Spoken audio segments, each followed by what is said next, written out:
Part 2 of the Torah, second day Aliyah from Parashah Noach, Genesis chapter 7, verses 1 through 16. Shami Yasharala Yahweh Alahayna Yahweh Khad wa Ahabta At Yahweh Alahayka Bakal Labaka Wabakal Napashka Wabakal Ma'atka. Hail Israel, Yahweh our power, Yahweh is one, and you shall love Yahweh your power with all your heart, with all your soul, with all your might. So the twos and twos that we see in Genesis chapter 7, verse 9 are the unclean animals that we are not supposed to eat. The clean animals that we can eat came in 7 females and 7 males. Okay, now let's go to verse 10. And it came to pass after 7 days, 7 days from when Yahweh told him, 7 days, I'm going to bring the flood. So Yahweh was right on time. His word does not return unto him void. When he say he's going to do something and when he's going to do it, that's exactly what happens. All right. In the year, excuse me, and it came to pass after 7 days that the waters in the flood were upon the earth. So now the waters start to, the flood begins. All right. Verse 11.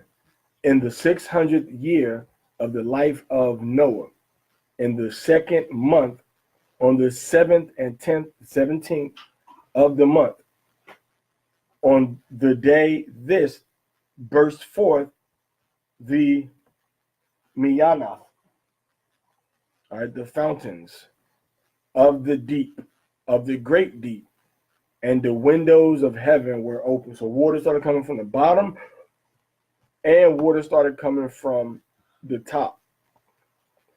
So this is on the 17th day of the 2nd month. Remember, the month is measured when the month starts, when the moon goes in front of the sun and it's black. The moon becomes black. That's when the month starts.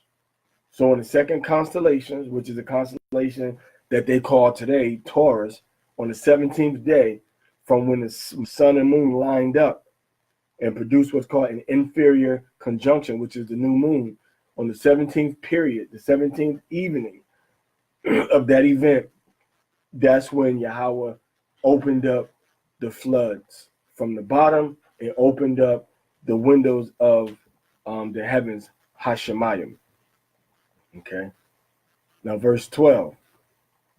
And was the rain upon the earth 40 days and 40 nights.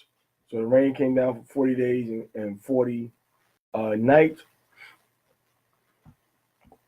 And on that day, and on that, excuse me, and on the very day this entered Noah and Shem and Ham and Japheth, the sons of Noah, and the wife of Noah, and the 3 wives of his sons with them into the ark. All right. So when it says on the very same day, it's going back into, it says they came in the 7th day, then it rained for 40 days, but they came into the ark on the 7th day from after Yahweh told them that he was going to produce a flood on the earth. So the waters opened from beneath and the waters opened from the top.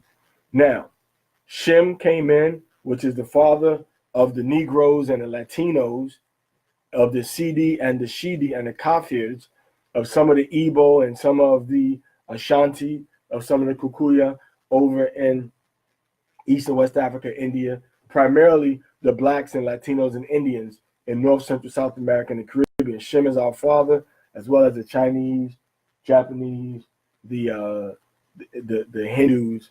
Okay, Ham is the father of all of the indigenous Africans. Japheth is the father of the Pacific Islanders. Okay, most of the Pacific Islanders. You got some Israelites scattered over there, but most of them are Japheth. The sons of Noah. Okay, so now I want to say something real quick. These sons all look the same in terms of they have the genetic material from their father Noah, right? But you're going to have a Hamite looking like Japheth and looking like Shem, so they can all go back and forth. Noah has in him the genes for every human race that we see today. So you can have pop up mostly in the Hebrew Israelite families, that we can pop up and look like any other nation. Because we're that royal bloodline, that royal lineage coming down from Adam. Everybody comes from Adam. So Chinese, Japanese, Africans, Arabs, nappy hair, kinky hair, straight hair, curly hair, short hair, long hose, straight nose, wide nose, all right, short bodies, tall bodies, wide bodies, skinny bodies. All of that is in Adam. And all of that spiritual energy, that spiritual DNA went down to Noah's Noah's children, Ham, Shem, and Japheth. And of course, Yahweh is giving them specific genetic coding on how he wants them to look. But us being a royal family, we can look like everybody, even though we have a kind of look. But within our families, we can look like everybody. Now, this is before any so-called white man, so you had variation in skin tone before the white man was created. But now you probably have some albinos, right, from the family of Cain, because Cain got hit with that leprosy. That was the mark that was put upon him. No skin color, all right. Now you also have a lot of evil men and wicked men of the Nephilim, all right. Then Nephilim around the earth too, all right, doing all types of genetic, scientific, animal, agriculture experiments on the earth, astronomy, astrology, doing a lot of witchcraft and evil things, but also maybe producing some positive sciences, some positive breakthroughs in technology also for that particular time period. All right. So that's verse 13. Now, verse 14 says, it says, they and every beast after his kind, and all livestock, which is animals, Bahama, beast, after their kind, and every creeping thing that creeps on the earth after his kind, and every bird after its kind of every sort. So everything within its own genetic families, closely related, came upon that ark. Grasshoppers, beetles, locusts, cockroaches, okay, potato bugs, all right, ants. All of the creeping things came upon the soil. When it came up from that was on the soil, came into the ark. Now notice it says everything right here after its kind. La Mayanahwa. After its kind, La Mayanaha. Hawa, which is the plural. Or his, its is a masculine suffix.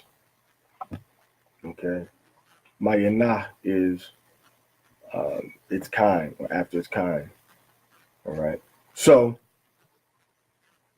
now we see now that we as the children of Yasharallah, we're supposed to be dealing with after our spiritual kind and our genetic physical kind, which is anyone that is Latino, Hispanic, Native American, or Black. The people that experience the curses in the Americas, and also the people that experience the curses that are in Asia and in Africa. Some of the tribes in Africa, and some of the people that are in India, specifically the CD and Shidi and the Kafirs inside of Sri Lanka. Those people experience the curses of the children of Israel, and those people, the CD people, these are the children of Israel that the Bible is talking about. All right. Now, verse 15. And they went to Noah into the ark, 2 by 2, of all flesh, in the which the breath of life. And they entered, male and female, of all flesh. They went in as has commanded him Elohim. So Elohim commanded all the animals to come into the ark, and all of the animals came into the ark. Now a lot of these animals were the best of the best, the cream of the crop. All right, because it said a lot of them had the breath of life in them. That's a higher level of existence. even though everything is alive. All right. So now verse last part, and shut in Yahweh him. Okay. So Yahweh shut him in. Yahweh closed the way to the ark. So he closed the way. Nobody could go in. Nobody could go out. All right. Like the Ark Motel. Humans check in, but they don't check out. All right. So they came in and they checked out after the flood was over. So now, verse 17, which is going to be our, actually, verse 16 was our last verse. All right. So now dealing with Noah, remember the Most High said that I told Noah, Noah had to prepare for that flood. So now when we go into the book of Hebrews, chapter 11, verse 7, it says, by faith, Noah, actually, let me help y'all out a little bit right here. Let's go to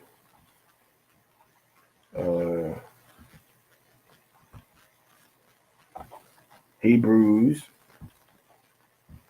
and let's go to 11. Let's go to verse 7. Now, this is, of course, coming from the Greek. All right.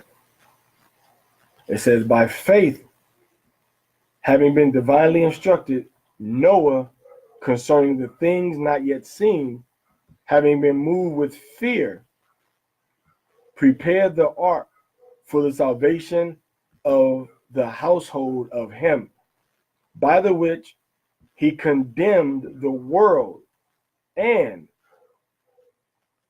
of the, according to faith, righteousness,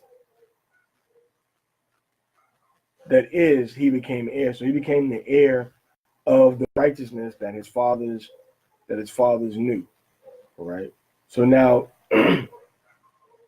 but Noah had faith. All right. Concerning the flood that was coming, because he hadn't yet seen a flood or anything like that. But Noah had faith in the Most High, and his faith in the Most High is what also allowed him to make it through that flood, him and his household. Okay. So now we go into 2 Peter chapter 2, and we go into 2 Peter chapter 2, and let's go into verse 5. All right. All right. 2 Peter 2 and 5. And it tells us, and the ancient world, not he spared. So Yahweh didn't spare the ancient world. All right. But one of 8, Noah of righteousness, a herald or a sign or a declaration. All right. A herald preserved the flood. All right. The world of the ungodly having brought in. All right. So basically, and Yahweh spared not the old world, but saved Noah, the 8th person, a preacher of righteousness. All right. So Noah was a preacher of righteousness. What does that mean? That means that as the evil things are happening, as the Most High was showing Noah what was gonna happen, okay. It says of righteousness, a herald. So that means Noah would bring the news of righteousness. Okay, he was a preacher of righteousness. So the people didn't just die in the flood without an escape. Noah was warning the people, letting them know, hey, Yahweh is going to bring righteous judgment upon the earth. You have to do right. You got to be obedient. You got to listen to what he said to do, or else you're going to die in this flood. All right, that's 2 Peter chapter 2, verse 5. It says Noah, all right, of righteous, a herald. Okay. So then the Most High brought in that flood to destroy the ungodly. All right, that's 2 Peter chapter 2, verse 5. So we have to understand the fact that Noah was actually warning the people what Yahweh was going to do and the judgment and the flood that he was going to bring. But the people didn't believe him. So since they didn't believe him, they got destroyed with the flood. So that was Hebrews 11, verse 7, and 2 Peter chapter 2, verse 5. All right, so Noah was a preacher of righteousness, and Noah had faith in Yahweh, and that's what allowed Noah to get preserved from the destruction. Yahweh had favor upon him. Yahweh saw that Yahweh thought that there was righteousness in him, because Noah was good peoples. Noah loved the Most High. He was obedient to the Most High.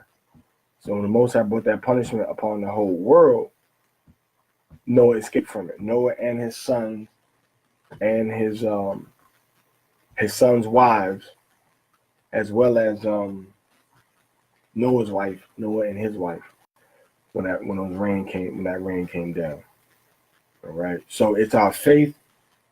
It's our faith, and it's our teaching the people of righteousness that allows us to get delivered and get to saved when the Most High started to bring that judgment upon the earth. We know judgment is coming, and we're being totally quiet about it.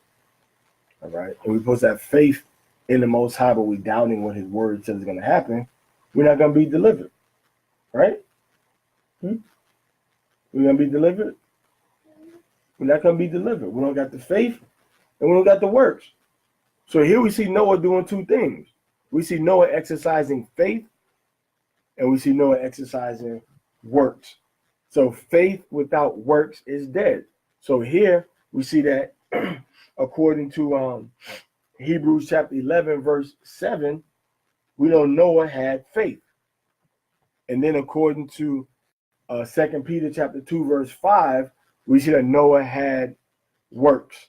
He was warning the people, showing them what was the righteous way. They didn't want to listen. So when the Most High brought that death and destruction, they got caught up in the flood of destruction.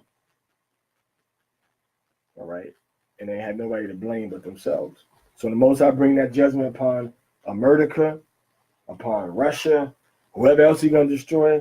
We're not on that list. But we got to be working, and we got to have faith. That's why Scripture says that if you do the commandments and teach the commandments, you're going to be called great in the kingdom. All right? You're going to be called great in the kingdom. Paul wrote a lot of letters to a lot of different people, a lot of different Gentile congregations scattered throughout Asia Minor, Greece, all right, Italy, Rome, I believe also. All right, so everything wasn't always face to face, up front. So he wrote these letters. Peter wrote letters. Yahushua was a talker. Yahushua was talking to people, you're talking to people face to face about what they need to do and what was going to happen. But all of them had faith, and they had works to back up their faith. All right, and because you can't have faith without works. Faith without works is dead. Faith does not exist if you don't have the works with that faith. All right. So you got to have the works to back up what you're doing. You got to have the works to show what you believe. And that's exactly what Noah did. The flood was coming. He built his ark, got his family ready, and he was preserved. And hopefully in the days to come, Yahweh will show us that same favor, because America is going to be destroyed. The world is going to go through a collapse like they've never seen before. And when they emerge from it, it's going to be under our rulership as the 12 tribes of Israel. Primarily the Latinos, the Blacks, Native Americans, which are mostly located in North Central South America and the Caribbean, although we are in different places, like the CD, over the CD. over in India. All right, so that's it for the second portion of the second day Aliyah of the Parashah Noach, dealing with Noah. We went into the flood, things of that nature, and now we're showing how you got to have your faith, which is believing what's going to happen, even though you don't see it happening, even if you've never seen it happening, believing in it, and then having your works, which mean that you're doing things to show that you do believe what's going to happen. What the scripture says is going to happen is actually going to happen. Okay? So, Shami Yasharallah Yahweh Alahayna wa Yahweh Akkad wa Ahabta at Yahweh Alahayaka Bakal Lababka wa Bakal Napashka wa Bakal Ma'adka. You can just copy and paste that same title into YouTube or into Facebook, and you should be able to pull up this and the other Torah portions that I've been doing to try to give our people a better understanding of the Torah and how to walk in righteousness and obedience to the Most High without fear. All right. Shalom Lakum. Much love to all of you.